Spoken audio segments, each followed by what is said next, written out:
Baik, Assalamualaikum warahmatullahi wabarakatuh.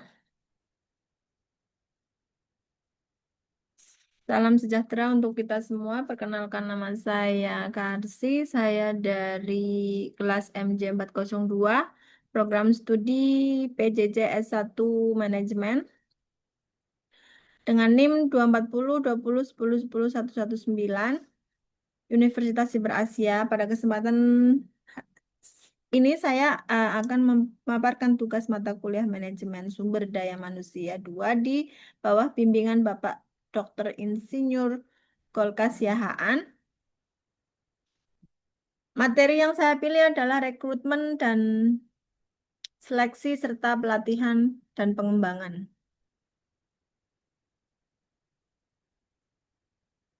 Baik, yang slide kedua adalah gagasan utama. Inti presentasi ini sederhana. Kualitas sumber daya manusia dibentuk oleh dua keputusan besar.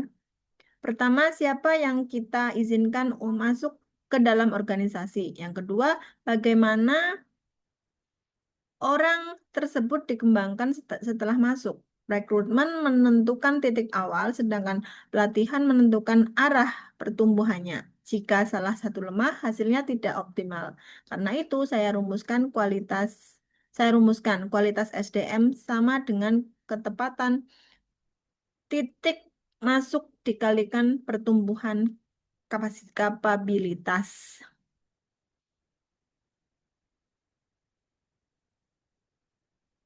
Baik, selanjutnya adalah slide ketiga, rekrutmen dan seleksi.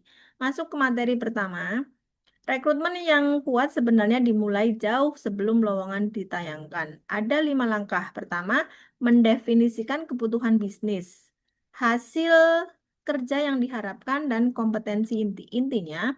Yang kedua, menarik kandidat dengan pesan pekerjaan yang jelas melalui kanal internal maupun eksternal. Yang ketiga, menyaring dengan kriteria yang digunakan secara konsisten sejak tahap shortlisting. Yang keempat, menilai bukti wawancara, melalui wawancara terstruktur, tes atau tugas kerja yang relevan. Yang kelima, memutuskan dengan menggabungkan skor, melakukan pengecekan referensi, memberi penawaran, lalu melanjutkan ke onboarding. Prinsip kuncinya, kita mengukur kompetensi yang relevan, bukan kemiripan pribadi dengan pewawancara.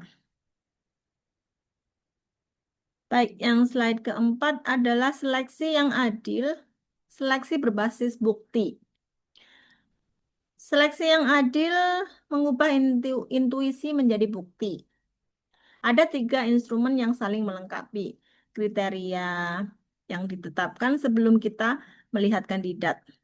Pertanyaan pertanyaan yang sama untuk semua pelamar agar kesempatan menjawab setara.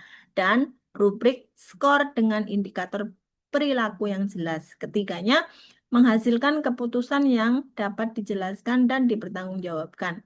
Dalam konteks Indonesia, hal ini juga selaras dengan surat edaran materi ketenagakerjaan nomor 6 tahun 2025 yang menegaskan larangan diskriminasi dalam proses rekrutmen tenaga kerja. Baik, yang selanjutnya adalah slide kelima. Pelatihan dan pengembangan. Materi kedua, pelatihan dan pengembangan. Pelatihan yang efektif selalu berangkat dari gap kinerja, yaitu selisih antara kinerja yang diharapkan dengan kinerja saat ini. Analisis kebutuhan dilakukan pada 3 tingkat. Di tingkat organisasi, kita bertanya, kapabilitas apa yang dibutuhkan strategi saat ini dan ke depan. Di tingkat tim dan peran, perilaku kerja serta standar apa yang harus dirubah.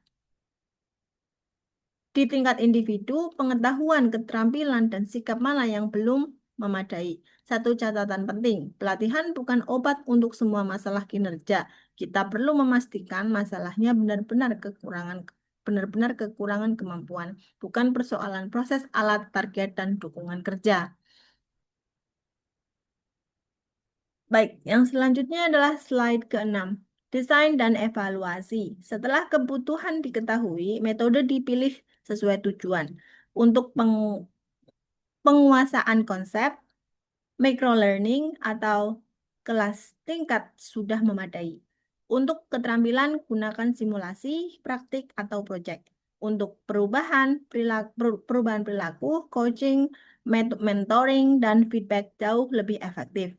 Hasilnya dievaluasi dalam 4 level. Reaksi apakah pelatihan dirasa relevan, belajar apakah peserta paham dan mampu, perilaku apakah benar-benar diterapkan di pekerjaan. Dan hasil apakah kinerja berubah, belajar baru bernilai ketika perilaku kerja berubah. Di Indonesia, Skill Hub Kemenker menjadi contoh integrasi pelatihan vokasi dengan sertifikasi kompetisi. Baik, yang selanjutnya adalah slide ke-7. Integrasi. Kedua materi ini sesungguhnya satu sistem talent. Alurnya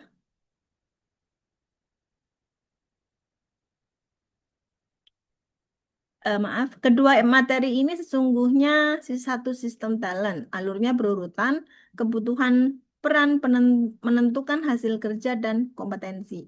Bukti saat masuk diperoleh dari proses seleksi, pertumbuhan kapabilitas dibangun lewat belajar, praktek, dan feedback.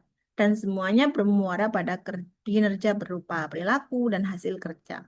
Data yang dipakai bersama meliputi kompetensi, skor seleksi, gap belajar, bukti perilaku, dan hasil kinerja. Baik, selanjutnya adalah slide ke-8, rencana praktis. Agar dapat diterapkan, saya usulkan eksperimen kecil 30, 60 ke 90 hari. Pada 30 hari pertama, samakan bahasa. Pilih satu peran prioritas, didefinisikan 4 sampai 6 kompetensi dan buat rubrik wawancara pada 60 hari. Usai prosesnya, latih pewawancara, jalankan seleksi terstruktur dan petakan gap karyawan baru. Pada 90 hari, ukur dan perbaiki, cek kualitas bukti, evaluasi transfer belajar, lalu sempurnakan rubrik dan metodenya. Intinya, rekrut dengan bukti, kembangkan dengan tujuan, dan ukur melalui perubahan kerja nyata. Baik, yang selanjutnya adalah slide ke-9. Sumber. Paparan ini disusun dari sumber utama antara lain CIPD mengenai Selection Method and Learning Needs Analysis. Surat edaran Kemenker nomor 6 tahun 2025, studi ILO tahun 2025, serta beberapa artikel jurnal terkait wawancara terstruktur dan digital talent. Perlu saya sampaikan bahwa metode 30, 60, dan 90 hari beserta seluruh diagram merupakan sintesis ilustratif untuk tugas ini saja. Baik, selanjutnya adalah slide 10 penutup.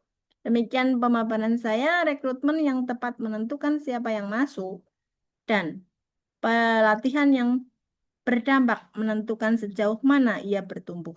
Terima kasih atas perhatiannya. Wassalamualaikum warahmatullahi wabarakatuh.